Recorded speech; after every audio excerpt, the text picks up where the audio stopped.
Picture this, a major storm is closing in. Maybe it's a blackout that's already lasted 3 days.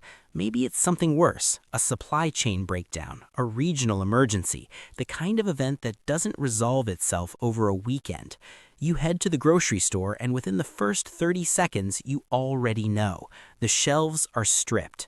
Rice? Gone. Canned beans, gone. Peanut butter, not a single jar. Flour, gone. Everything on every emergency preparedness list you've ever read, wiped out, like it was never there. Now here's the question that should keep every prepared person up at night. What if the problem isn't that you were too slow? What if the real problem is that you were planning to buy the exact same things as everyone else? That's what we're diving into today. 11 foods that almost nobody stockpiles, that panic buyers walk right past, that are sitting quietly on store shelves right now. Affordable, shelf-stable for years, and packed with exactly the nutrition, energy, and morale-boosting power that standard prepper lists completely ignore. Some of these are going to surprise you. One is an ancient fat that needs zero refrigeration and can outlast a multi-year power outage without breaking a sweat. Another is a grain so stable it stays good for 30 years or more. By the end of this video, you'll have a completely different picture of what real food security actually looks like. Welcome to Food Decider, the channel where we help you eat smarter, prepare better, and never get caught off guard. If that's the kind of content you want showing up in your feed, go ahead and hit subscribe right now. And if this video helps you think differently about your pantry, drop a like. It genuinely helps us reach more people who need this information. Now, let's get into it. Most people who decide to build an emergency food supply start the same way. They search online, find a list, and start buying. White rice, canned beans, all-purpose flour, peanut butter, maybe some canned vegetables. It feels responsible, it feels thorough, and to be fair, those foods do provide calories. But here's the thing nobody talks about. When millions of people read the same list and follow the same advice, they all show up at the same stores buying the same products. And the moment a real crisis hits, those products are the first things to disappear. This isn't a theory. It happens every single time. Hurricanes, winter storms, pandemic lockdowns, the pattern is always identical. Standard staples vanish within hours, sometimes within minutes of shelves being restocked. It's not because those foods are the best options, it's because they're the most advertised, the most recommended, and the most expected. Everyone was told to buy them, so everyone does. Meanwhile, just a few aisles over, there are foods sitting completely untouched, foods with superior shelf lives, better nutritional profiles, and real strategic advantages, all because they didn't make it onto the standard list. That's the gap we're going to fill today. Before we get to the specific foods, though, it's worth understanding exactly what standard lists get wrong, because the gaps aren't just about variety, they run deeper than that. The first problem is nutritional. Most dry emergency staples, rice, flour, dried pasta, are almost entirely carbohydrate. They're nearly fat-free, low in certain critical vitamins, and completely void of nutrients like vitamin B12 and iodine that your nervous system and metabolism absolutely depend on. You can survive on calories alone for a while, but without the right nutrients, your thinking gets foggy, your energy crashes, and your mood deteriorates, often without you even realizing why. The second problem is morale, and this one is consistently underestimated. Eating the same bland, flavorless food day after day has a real psychological cost. It sounds minor until you're 3 weeks into an emergency and the people around you have completely lost their appetite, their patience, and their willingness to function as a team. Food is comfort. Food is routine.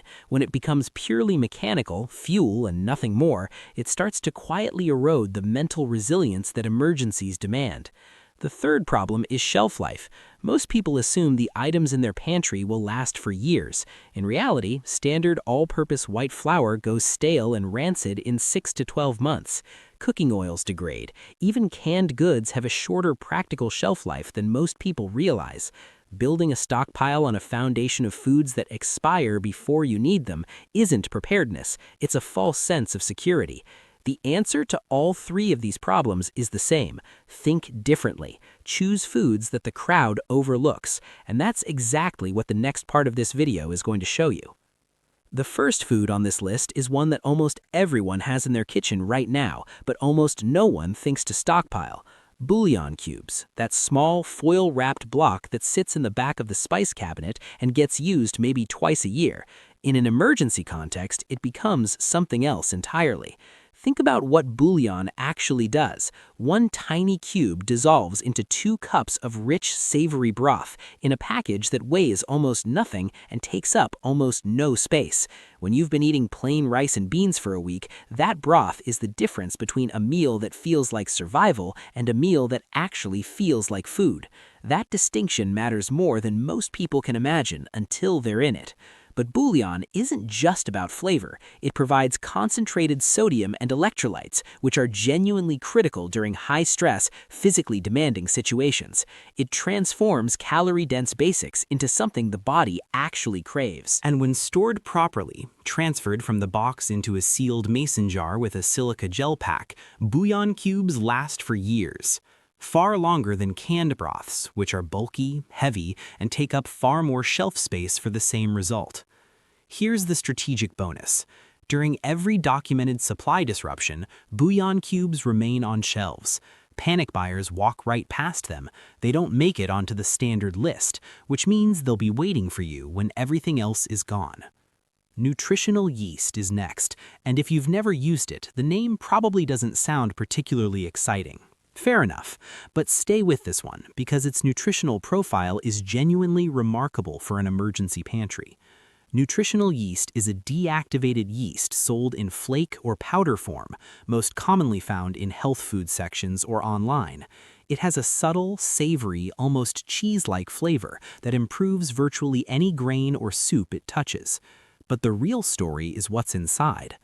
2 tablespoons of nutritional yeast contains roughly the same amount of protein as 1 egg, and it's a complete protein, meaning it delivers every essential amino acid your body cannot produce on its own. That matters enormously in an emergency where fresh meat and dairy have disappeared. More importantly, nutritional yeast is one of the very few non-animal sources of vitamin B12. And B12 deficiency is no small thing. It affects red blood cell production, neurological function, and cognitive clarity. Standard prepper foods contain virtually none of it. Over weeks and months without it, the effects become very real. Fatigue, confusion, mood disruption. Nutritional yeast addresses that gap directly. It stores for up to 2 years without refrigeration, and it makes even the most basic meal taste noticeably better. That combination of nutrition and palatability is rare and valuable. Now let's talk about fat, because this is perhaps the most overlooked gap in the average emergency stockpile. Rice has almost no fat. Dried beans have almost no fat. Most freeze-dried meals are intentionally kept low-fat to extend shelf life. And yet, dietary fat is not optional. It's essential for absorbing fat-soluble vitamins, producing hormones, regulating body temperature, fueling the brain, and sustaining energy levels over time. Without adequate fat in your diet, everything starts to break down, physically and mentally. Full-fat canned coconut milk solves this problem at a remarkably low cost. A single can delivers around 50 grams of healthy fat, stays shelf-stable for up to 5 years, and typically costs about $2, even less if you buy from an Asian grocery store. Pour it into rice, and you get something creamy and filling that doesn't feel like deprivation. Add it to lentils or grains, and you've created a genuinely satisfying, energy-dense meal. In cold weather or high-stress scenarios where the body is burning calories faster than usual, that fat content becomes critical. Along the same lines, but even more shelf-stable, is ghee. Ghee is clarified butter that has had the milk solids and water removed, leaving only pure butterfat. What that process creates is a cooking fat that needs no refrigeration and lasts for years at room temperature. Historically, it has been used across South Asia and the Middle East for thousands of years precisely because of this property. Archaeological evidence has found sealed ghee that remained usable for centuries. In a practical emergency context, ghee provides the same rich, buttery flavor and cooking versatility you'd expect from butter, but it doesn't require a functioning refrigerator. It handles high cooking temperatures without burning or breaking down. It keeps its quality through power outages, temperature fluctuations, and extended storage. And unlike freeze-dried butter powder or refined vegetable oils that degrade within months, ghee just keeps going. Store it in its original glass jar, keep it away from direct light, and it will be ready whenever you need it. Moving further into the list, one of the most genuinely underappreciated long shelf-life foods is potato flour. Not instant mashed potatoes, not potato flakes, but actual potato flour made from whole, dried, milled potatoes. It's a distinction worth making clearly because the nutritional and storage profiles are meaningfully different. Potato flour stored in a sealed, airtight container lasts up to 10 years. Compare that to standard all-purpose white flour, which becomes stale and rancid in 6 to 12 months, and the advantage becomes immediately obvious. For anyone building a long-term pantry, this is a significant upgrade. Beyond shelf life, potato flour is naturally gluten-free, which makes it essential for anyone in the household dealing with celiac disease or gluten sensitivity, conditions that don't pause for emergencies. It's also rich in resistant starch, a type of carbohydrate that feeds beneficial gut bacteria, slows digestion, and keeps you feeling full for longer.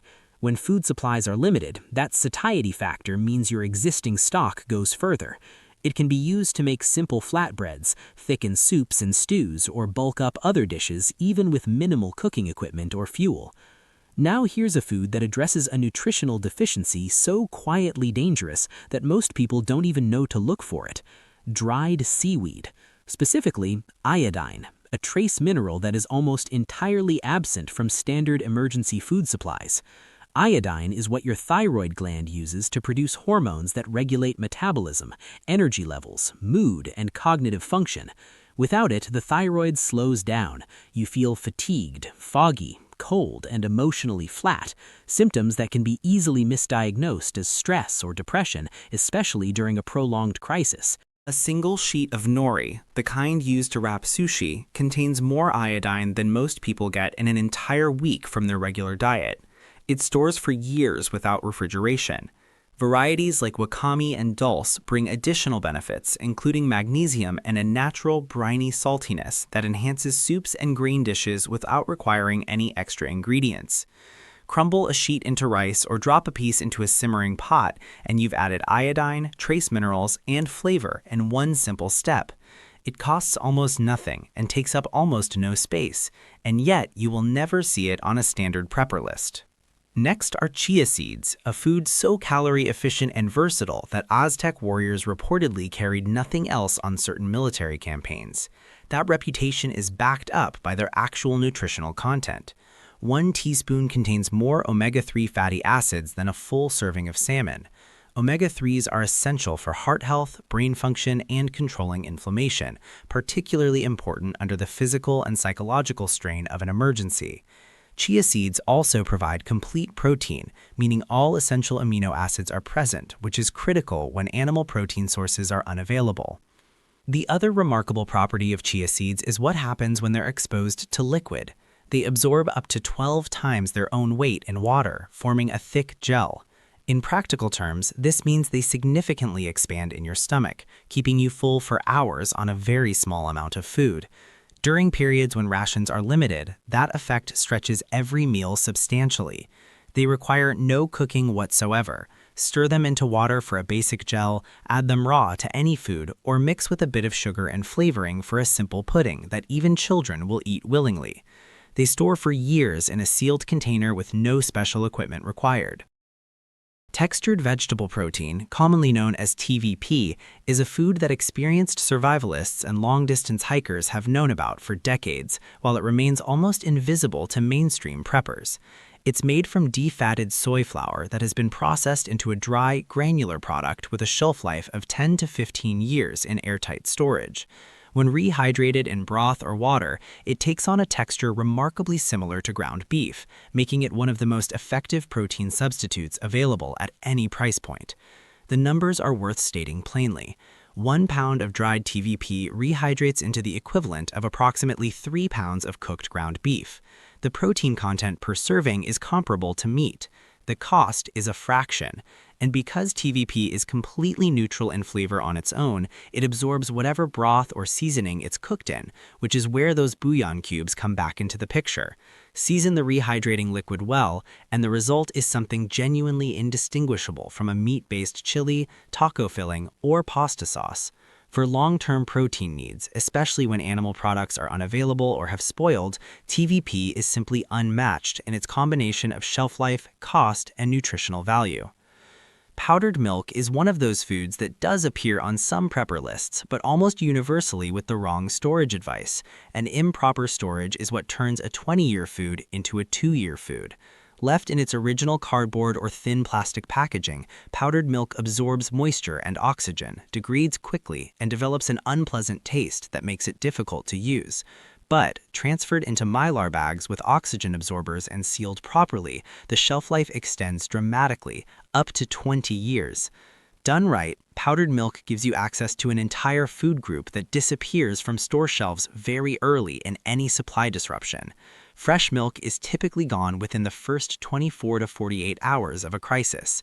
With a well-stored supply of powdered milk, you maintain access to calcium, protein, vitamin D, and several critical B vitamins throughout the duration of the emergency. It can be drunk reconstituted, used in cooking, added to oatmeal, used to make simple breads and pancakes, or even used to produce basic fresh cheese with the right technique. The key is to start using it now, mixed in with your regular milk, so that your household is already accustomed to the taste before it becomes the only option.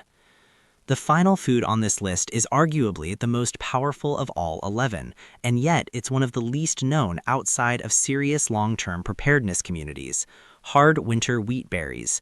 Not wheat flour, not bread mix, the whole unprocessed grain itself, exactly as it comes off the plant before any milling takes place. The difference in shelf life is staggering. All-purpose white flour lasts 6 to 12 months under the best conditions before it oxidizes and goes rancid. Hard winter wheat berries stored in airtight buckets with oxygen absorbers last 30 years or more without any meaningful degradation. That's not a rough estimate. It's a documented, tested reality. Sealed wheat berries recovered from storage after decades have been found to be perfectly viable for grinding and baking. The reason is simple. The bran and germ of the wheat kernel, the parts that make it nutritious and the parts that also make flour go stale, are protected from oxygen and moisture as long as the grain remains whole. The moment you mill it into flour, you expose those elements to air, and the clock starts ticking immediately. By storing wheat berries and grinding them as needed using a basic hand-crank grain mill, which costs around $60 and requires no electricity, you're producing the freshest, most nutritious flour possible at exactly the moment you need it. But wheat berries offer more than just flour.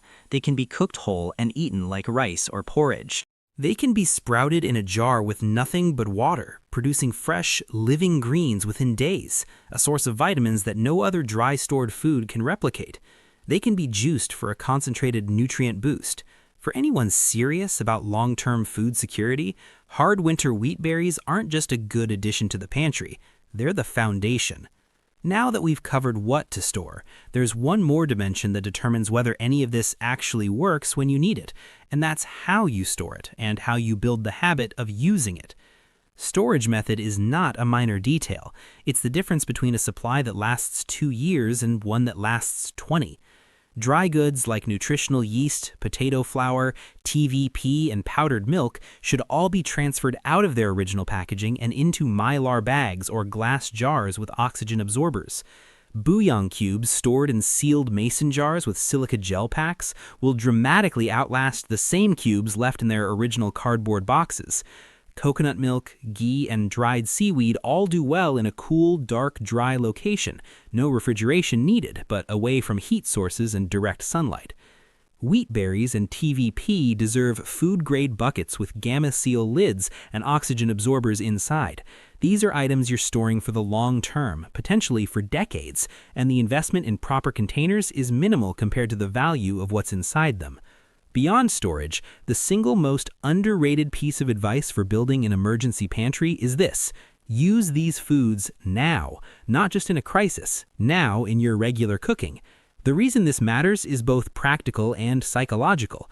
Practically, rotating your stock ensures nothing reaches the back of the shelf and quietly expires.